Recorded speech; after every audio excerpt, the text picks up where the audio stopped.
甄嬛传中方贵人竟然是端妃客串，上期咱们盘点了剧中一衣多穿，这一期咱们就来唠唠有多少人一人分饰多角。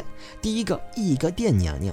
自从端妃在温宜公主周岁宴上正式登场，原以为一个店娘娘人如其名，端庄大方，却没想到卧病在床还保留武将英气的端妃，除了把病殃殃演得淋漓尽致之外，演起被打入冷宫抓狮子吃的嫔妃也是一绝。瞧瞧这乱糟糟的头发，脏兮兮的脸，说她是端妃客串的，你敢信吗？不得不说这演技，这化妆师实在给力。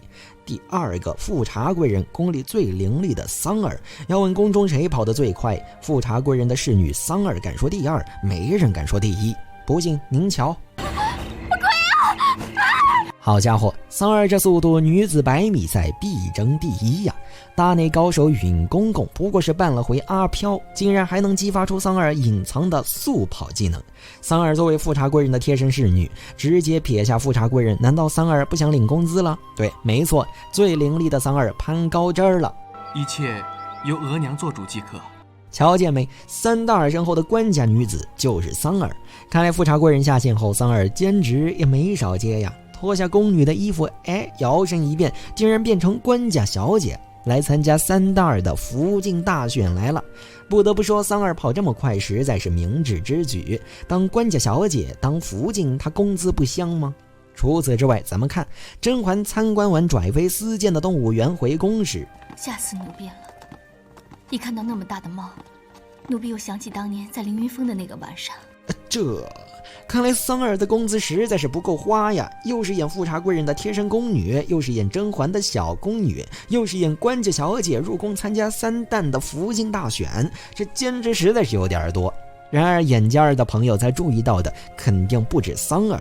瞧瞧这长不长短不短，具有象征性的刘海，这不是死神之女冰儿，这还能是谁？说到这冰儿，咱再瞧冰儿旁边努力低头的宫女，这熟悉的小脸蛋儿，这就是当年妙蛙种子身边的侍女花穗呀。既然冰儿和花穗同框了，那么咱们第3个第4个一起说了。首先冰儿首次登场是在甄府，当时冰儿是甄嬛她娘的贴身丫鬟，后来甄嬛她爹她娘她妹也全都被流放宁古塔，而冰儿则被寡妇买回了家中当丫鬟。几经周折，冰儿又以浣碧陪嫁丫鬟的名义跟着去了果郡王府。别看在这长周期中冰儿扮演的都是丫鬟，其实除了到甄嬛身边客串了一次宫女之外，冰儿有了新的社交圈，而这个社交圈中第一个好友就是花穗。虽然说花穗当年在妙蛙种子手下也傲娇过，但妙蛙种子的工资实在是不好领啊，所以妙蛙种子一下线，花穗就跟着桑儿到处找兼职。有幸在甄嬛手底下当过一回小宫女之后，花穗结识了冰儿。为了维护这段兼职情，花穗和冰儿再一次同框扮演小宫女。当时安小鸟被天象之说困在延禧宫，破产姐妹花带着几个宫女太监去闹事。别洒了！仔细瞧，这洒水的不就是冰儿和花穗吗？冰儿这象征性的小刘海，这花穗极具特色的傲娇脸，好家伙，难道说这俩人同框还同上瘾了？如果说冰儿、桑儿、花穗只是演小角色，演宫女充当背景板，没人会注意。那么咱们接着看，重点人物来了。第5个，鸿雁。没想到吧，鸿雁这个角色也演了多个角色。剧中除去一开始小小婴儿不说，鸿雁正式登场是在孟静娴中毒的宫宴上。当时鸿雁摸着孟静娴隆起的肚子，吵着要孟静娴喂她喝汤，结果孟静娴在替鸿雁试烫肚时中毒。中毒后孟静娴生下了一个儿子，便撒手人寰。多年后玉娆带着孟静娴的儿子元彻进宫和鸿雁玩，皇上瞧着鸿雁和元彻的模样出了神。乳母说鸿雁和元彻像亲兄弟呢。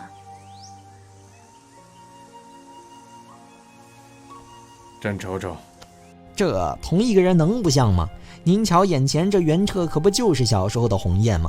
怪不得四大爷吓得站都站不住了，一大把年纪得知自个儿被自家弟弟送帽子，这哥谁能顶得住啊？综上来看，《甄嬛传》剧组不仅缺衣服，演员也实在是缺呀。